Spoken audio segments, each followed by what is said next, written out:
कि निगम कल्पतरोर्गलितं फलम् सुखमुखादमृतद्रवसंयुतम् पिबत भागवतं रसमालयम् मुहुरहो रसिका भुवि भावुका। वेद रूपी कल्प वृक्ष का पका हुआ फल श्रीमद् भागवत है। ये भागवत रूपी कथा भगवान श्री सुखदेव जी के मुखारविंद में स्थापित होने के कारण और भी अत्यंत मधुर है, इसलिए इसको जीवन पर्यंत पीते रहो। बोले गुरुजी कथा तो बहुत होती रहती है, कब तक पिए? बोले जब तक जीवन रहे तब तक पीते ही रहो। क्यों? गोस्वामी बाबा तुलसीदास जी कहते हैं, रामचरित जे सुनत गाई, रामचरित रामचरित जे सुनत गाई, रामचरित सुनत गाई। रस विशेष जाना तिन नाही, रस विशेष जाना तिन नाही। रामचरित जे सुनत गाई, रामचरित सुनत गाई। जो लोग ये सोचने लग जाएं कि बस बहुत कथा सुन ली, उनको तो ये समझना चाहिए कि वस्तुतः इन्होंने भगवान के चरित्र रूपी रस को पूर्ण रूप से जान नहीं पाया है। इसलिए जितना समय मिला है उतने समय तक भगवान की कथा सुनते जाना चाहिए। कथा सुनने की महिमा सज्जनों देवियों इसलिए बताई है क्योंकि भगवान की कथा सुनने से भगवान के स्वरूप का बोध होता है और मनुष्य का परम कल्याण होता है।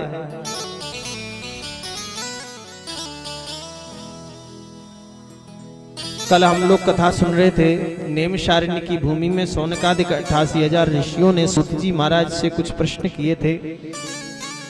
आइए पुनः उधर चलें। सूत जी से शौनकादिक ऋषि कहते हैं, महाराज जी हमारा एक प्रश्न ये है कि मनुष्य का कल्याण कैसे हो? संसार का मनुष्य चाहे वो स्त्री हो चाहे पुरुष हो, घर गृहस्थी के कामकाज में इतना व्यस्त है उसको समय नहीं है, तो क्या उसका जीवन मरण यूं ही चलता रहेगा? उसका कल्याण कैसे होगा? कोई एक साधन हमें ऐसा बताइए जो परम कल्याणकारी हो। इस बात को सुनकर के श्री सूत जी महाराज भगवान श्री सुखदेव जी को प्रणाम करके, नर नारायण भगवान को प्रणाम करके, भगवती मां सरस्वती का स्मरण करके और बोलने लगे, बोलिए श्री सूत जी महाराज की जय हो।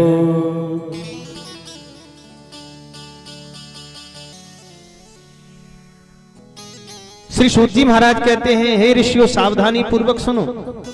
आपने जो प्रश्न किया था कि मनुष्य का कल्याण किस वस्तु से होगा, मैं एक साधन आपको बताता हूं। सवै पुंसाम परो धर्मो यतो भक्तिरधोक्षजे आहैतुक्य प्रतिहता ययात्मा संप्रसीदते।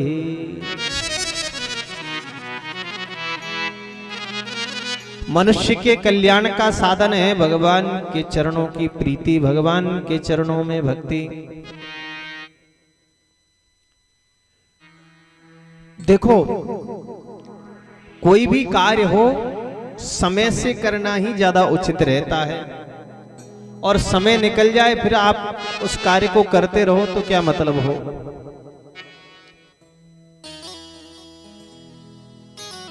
आपको बारागाम से ग्वालियर घूमने के लिए जाना है तो आप समय से घर से निकलोगे तो ही आपको जौरा रेलवे स्टेशन पर रेलगाड़ी मिलेगी।